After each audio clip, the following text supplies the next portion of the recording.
The Laboratory for Leadership Excellence, Experiential Alchemy of Mahabharata presents an intriguing and very interesting deep learning design, the crucible mode of group process learning.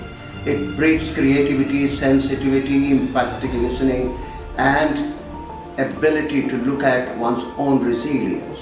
It also offers a sense of inner and outer balance to address the three facets of one's life: roles, the purpose, the principles, and the practices. The dilemmas and the contradictions around the power dynamics in the Mahabharata backdrop brings out the different aspects of leadership experiences and its intricacies in the program. Would like to attend and join this experience.